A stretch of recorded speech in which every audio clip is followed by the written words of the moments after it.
Muchas gracias Ketsi y Diego que me dijo que le dijera Don Trapo. Muchas gracias por estar aquí con nosotros y por aceptar la invitación. Gracias a ti. Gracias a ti por invitarnos.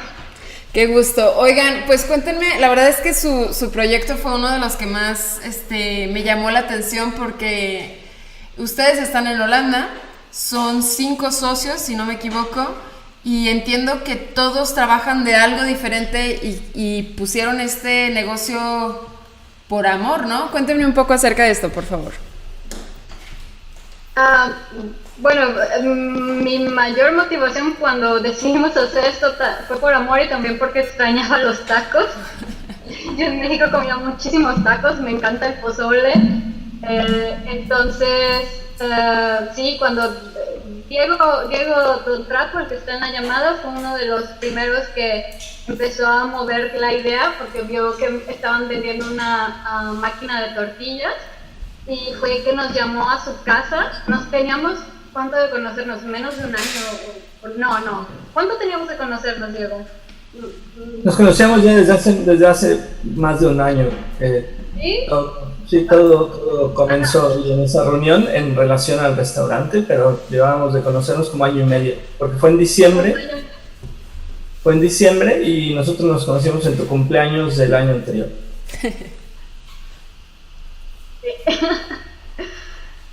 Sí, creo que algo divertido también que pasó fue que, bueno, obviamente cada uno tenía sus motivaciones para empezar el restaurante, ¿no? Ketsi quería comer tacos o pozole, yo quería enseñar el trabajo de mi papá que es pintor, otros querían encontrar una forma de invertir sus ahorros y multiplicarlos, que no ha pasado, pero bueno, esa era la intención. Y todo se coordinó como por suerte para que nos encontráramos varias personas. Originalmente el grupo que invité éramos como 8, algunos se echaron para atrás y los que nos quedamos pues teníamos la ilusión de empezar con algo para hacer tortillas, porque fue lo primero que hicimos. Compramos una máquina para hacer tortillas, empezamos a producir tortillas y nos dimos cuenta que el arte de hacer tortillas era mucho más complicado de lo que parecía. Nos salieron mal por meses. De hecho, creo que perdimos clientes por meses porque las tortillas estaban muy malas. Okay. Y después fue creciendo el sueño entre hacer, por ejemplo, hicimos un festival de cine que se llama Taco de Ojo, y fue creciendo el sueño de combinar arte, comida, las tortillas, etcétera, en un solo lugar, ¿no? Y creo que todos teníamos también la ilusión de abrir un lugar o tener un centro de encuentro para los mexicanos en donde nos pudiéramos encontrar, porque hay muchos, bueno, no muchos como puede haber quizá en España, ¿no? Pero habemos un par de cientos de mexicanos aquí y no hay una unión ni un punto de encuentro. Entonces decidimos, vamos a intentar unirnos a través de algo que nos gusta a todos, y era la comida. Entonces se juntó el grupo, se empezó a organizar la tortillería, después la venta de tortillas online, después eventos, primero en el Mundial, me acuerdo, se hicieron comidas y ventas de tortilla. Pensábamos tener un par de clientes. Me acuerdo del primer día que hicimos esa fiesta llegaron más de 300 personas y Ketsi tuvo que salir con un letrero a decir que ya no había comida y se acabó en 2 horas, y fue cuando empezamos a pensar, bueno, pues quizás hay un mercado. Y después hicimos más fiestas y más festivales, y luego como pop-up restaurant pedimos a un restaurante que nos rentara un día que estaba vacío para ver si la gente iba. Fue creciendo y la locura, porque ahora lo puedo llamar una locura, que me da risa cuando nos preguntabas una anécdota chistosa. No es chistosa porque pues costó dinero, pero ahora que lo veo hacia atrás fue una locura absoluta abrir el restaurante, porque pues ninguno de nosotros es profesional de la gastronomía, y el restaurante decidimos incluso construirlo nosotros con nuestras manos. Entonces todo lo que hay en el restaurante, el piso, las paredes, los muros, la cocina, todo lo hicimos nosotros, el techo. Entonces o sea, tiene un montón de defectos que la gente no ve, pero nosotros sí. Claro. Todos los días lo vemos. Y todos los días que entro veo el pedacito que falta, que no terminamos del muro, o cosas así. El cuadrito que no limpie, que no pinte bien. Entonces fue mucho trabajo, mucho estrés también para la amistad, o sea, porque hubo momentos en donde yo los odiaba a los 4, y ellos me odiaban a mí, Pero por eso digo, ahora para mí lo chistoso de esta anécdota hasta ahora ha sido la anécdota como tal. 4 personas, 4 ingenieros, una comunicóloga que deciden abrir un restaurante en Holanda con la ilusión de juntar 5 ilusiones, porque no es una ilusión única. Si le preguntas a Diego, el otro Diego, o a César, o a Francisco, o a Ketsi, cada quien tiene su propia razón. Claro. Y creo que ahora la razón principal es, pues ya está ahí el restaurante y por lo menos yo disfruto mucho ir. Oigan, y si nadie es cocinero, ¿cómo le hicieron para desarrollar todas las recetas, para desarrollar... Digo, entiendo que los primeros meses empezaron a hacer tortillas muy malas, pero los demás platillos, por ejemplo, ¿cómo le hicieron para que salieran? Abuelita. Sí, las recetas de las mamás. Y también las pruebas, porque por ejemplo yo también fue algo que todos somos de México, pero de diferentes partes de México. Entonces yo y Diego somos de Guadalajara, Diego Don Trapo es de Ciudad de México y también César y Francisco es de Guanajuato. Y por ejemplo yo les decía, es que los tacos de barbacoa en Guadalajara son así. Y así yo los voy y los como en el tianguis y entonces así me gustaría que se hicieran. Y poco a poco íbamos como haciendo las recetas a como nosotros lo recordábamos cada quien de la parte de México que era. Entonces creo que por ejemplo hay cosas muy que sabores muy de Guadalajara y hay cosas que son muy de Ciudad de México. Y por ejemplo ahora metimos tortas y las tortas son ya como creo que como se las comerían en Ciudad de México. Claro. Entonces, las recetas la verdad es que han sido que poco a poco las hemos ido haciendo y sí, con la base de las abuelitas, con la base de las mamás, pero también a lo que nosotros recordamos que es el sabor y también a los ingredientes que podemos encontrar acá que podemos traer de México. Claro. Y otra cosa que a mí me gustaría agregar, y es que a pesar de no ser ninguno de nosotros chef, todos aprendimos a aprender, porque todos tenemos una carrera técnica o una carrera profesional universitaria en donde tuvimos que aprender algo, ¿no? Y yo en especial tengo una carrera muy técnica orientada hacia la química o hacia el laboratorio, ¿no? Soy doctor en materiales. Y lo que aprendes durante la carrera es pues cómo resolver problemas, y lo que vimos es que nos enfrentábamos a problemas técnicos de construcción o de cocina y los enfrentábamos en forma muy, la verdad, muy nerd, ¿no? Muy teórica y usando libros o consejos, y tuvimos la oportunidad de que Ketsi es muy buena haciendo networking, por ejemplo, y conoció a un chef profesional que trabaja en Ámsterdam, mexicano, y el chavo le gustó el proyecto y decidió que iba a venir a entrenarnos a Eindhoven. Entonces vino, le estuvimos invitando prácticamente las chelas, y cada vez que venía nos enseñaba cómo corregir nuestras recetas, cómo mejorar la presentación, y poco a poco fue mejorando de cómo abrimos a hoy. Es pues completamente otro restaurante, otros sabores, otros menús, pero ha sido un proceso de aprendizaje de intercambio con los tíos, tías, abuelas, involucrando a otros mexicanos que se enamoraron del proyecto y que nos ayudaron muchísimo, como este chef Roberto que trabaja en Ámsterdam.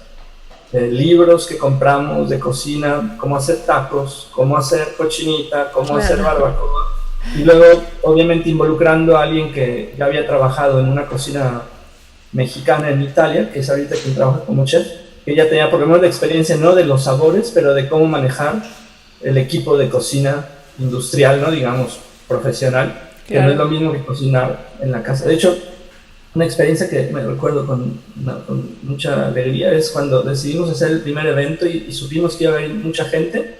Cocinamos en casa de Diego y Ketsi, y cocinamos por 3 días seguidos en ollas de 1 litro, y no sabíamos ni cuándo iba a terminar. Era una pesadilla, y ahora todo ya cambió muchísimo. Entonces yo creo que mis amores como tal es la recolección de experiencia de muchísima gente de todos los sentidos. Diseñadores que nos ayudaron, después nos cobraron, pero primero dijeron que nos iban a ayudar, que nos ayudaron a hacer el restaurante. Albañiles que llegaban y decían, no, es que lo que están haciendo es una tontería, nos hace así, se hace así. o el que nos puso los tubos y que después tuvimos que quitarlos porque estaban mal puestos, o las recetas que al principio estaban regulares y ahora están ricas, las tortillas se rompían. Poco a poco se ha ido construyendo como una recopilación de la cultura mexicana en un lugar a través de la experiencia de un montón de gente. Entonces, mis amores, lo que es ahorita no es ni Trapo, ni Diego, ni Ketz, ni Francisco, ni César, sino es un montón de gente que vino y se fue, otros siguen ahí, otros llegarán, pero creo que es nada más un proyecto que ha ido creciendo con la suerte.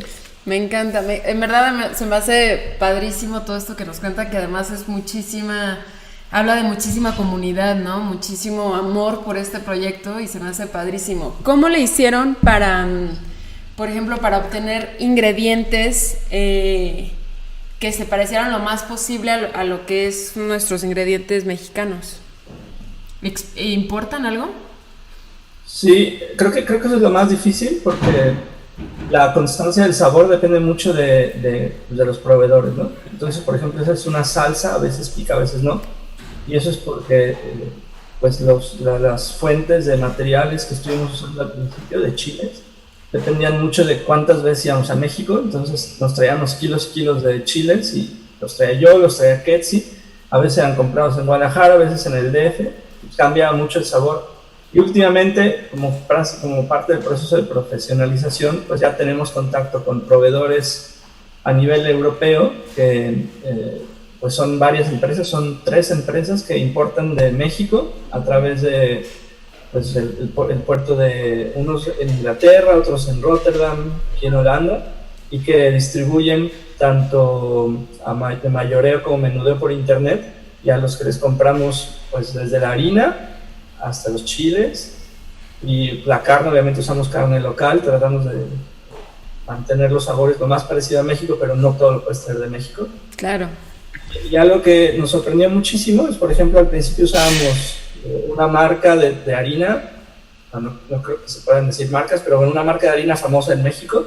Ajá. Y esa marca la producen también en Italia, en el norte de Italia, y nos dijeron que exportan desde Italia a México, y nos sorprendió mucho que la harina para las tortillas de maíz mexicana se produjera en Italia. Eso no sabía, fíjate. Y pues así fuimos descubriendo poco a poco, no sé, los proveedores de harina, los proveedores de jarritos, bueno, ya dije otra marca, pero de refrescos, los proveedores pues no sé, incluso ahorita tenemos contacto con artistas, casi toda esta gente del lado artístico es a través de Ketsi, y casi toda la parte de materias primas es a través de los otros 4, ¿no? Claro. Oye, ¿y qué opinan, por ejemplo, o sea, ustedes creen que la cocina mexicana en el extranjero, perdón, o sea, los extranjeros la toman bien, les gusta, les parece muy picante, ¿cómo ven que el mundo internacional, el mercado internacional ve nuestra comida? Yo creo que hay como diferentes, ¿no? Por ejemplo, y más ahora en el restaurante lo hemos visto, sí, está el europeo que sabe mucho de la comida mexicana, que ha ido a México y la conoce bien, y que por ejemplo, los holandeses a mí me ha sorprendido porque les encanta el chile. O sea, hay unos que les encanta el chile, otros no tanto, y luego tienes a otros europeos que a lo mejor al único lugar que han ido en México ha sido a Cancún, o lo más cerca a algo mexicano es, no sé, Los Ángeles, y entonces empiezan a comparar con Taco Bell, y ahí es cuando dices, no, esto no es nada que ver con Taco Bell, esto es la comida que como en mi casa, en el mercado, no es fast food. Entonces, hay esas dos como corrientes, entre que uno que sabe mucho y el otro que no sabe tanto, pero lo que sí es que sí están abiertos. O sea, nuestros clientes son mexicanos, holandeses y muchos americanos viviendo acá en Holanda, que saben un poco más lo que es verdadero mexicano, más que el holandés. Entonces, yo creo que están abiertos a la comida mexicana. De repente sí tienen esa mala idea de compararnos con Taco Bell, pero cuando les explicas y les dices, no, mira, Taco Bell es otra cosa, ya estoy diciendo puras marcas, perdón. No pasa nada, no hay problema de marcas, ¿eh? Sí, entonces, sí, cuando te comparan con eso dices, ay, aguanta, porque aparte mis precios no es el precio de Taco Bell, entonces también dicen, oye, pero comida mexicana es comida rápida, comida de calle, barata, ¿cómo es posible a lo mejor que tus precios no se comparan con esto? Y ahí es cuando le dices, mira, la comida no es la misma, el esfuerzo no es el mismo, y yo te estoy trayendo desde México, entonces creo que eso es lo que hemos visto, por lo menos yo, no sé tú, Diego. A mí me sorprendió mucho que, como dices tú, los estadounidenses que viven acá vienen al restaurante. Creo que, de hecho, la familia que es nuestro mexor cliente son de Estados Unidos. Tienen, sobre todo la mamá de la familia tiene orígenes mexicanos, pero ya no habla español, pero está acostumbrada a los sabores mexicanos. Y me sorprende mucho que viene gente de California o de varios estados de Estados Unidos y dicen, es que extraño mucho mi casa y entonces quiero comer comida mexicana. Entonces me da mucha risa porque cuando piensan en Estados Unidos, los mismos americanos, bueno, estadounidenses, piensan en México. Sí. Y tuvimos incluso discusiones con uno en especial que abrió un restaurante de burritos y después quebró, en donde nos decía que todos los mexicanos vivíamos engañados porque los tacos eran originales de North Carolina, y lo decía en serio. Y al principio todo el mundo creíamos que estaba bromeando, pero después nos empezó a echar todo un rollo de migración y de flujos de información y comida, etcétera, y lo decía en serio, entonces ya no sabes ni qué decirle. Pero encuentras de todo, el curioso, el que piensa que la comida mexicana pica a fuerza, el que piensa que pica demasiado, el que piensa que va a encontrar solo tacos. Entonces, parte del proceso de promoción de la cultura mexicana es educar a los clientes de que en México hay un montón de comida, hay un montón de estados, hay muchos sabores, hay mar, tierra, montaña, hay desierto. Entonces, todos esos ecosistemas pues dan lugar a comidas diferentes. No todo lo podemos hacer, pero pues tratamos de ofrecer lo más que se puede. Entonces, cambiamos el menú ya 2 veces, ya hemos abierto 6 meses, es el segundo menú que tenemos, y estamos tratando de empezar a hacer como semanas de, por ejemplo, ahorita la próxima cosa que queríamos vender son garnachas, quesadillas fritas, y ya aprendimos a hacerlas, entonces quedaron igualitas que en la Ciudad de México. Bueno, a mi gusto, las vamos a empezar a vender, y después quizás algo de Guadalajara, que sí tiene el sueño de que vendamos tortas ahogadas y birria. Yo estoy con ella. Nunca las he probado, entonces... Tienes que probarlas, las tortas ahogadas. Y les digo, ahorita que dijiste quesadillas fritas, yo también soy de Guadalajara, y las quesadillas del Tianguis del Sol, o sea, son una cosa bellísima, pues. Entonces estoy con Ketsi, la verdad. Pero les agradezco muchísimo, ya llevamos 15 minutotes, pero les agradezco muchísimo porque además entiendo que tienen otro trabajo aparte de todo esto, todos tienen trabajo, entonces les agradezco muchísimo, Don Trapo y Ketsi, por tomarse el tiempo. Los felicito por este proyecto, me da muchísimo gusto saber todo lo que existe en el extranjero y toda esta comunidad que se está formando basándonos en nuestra cocina y en nuestra gastronomía. Bueno,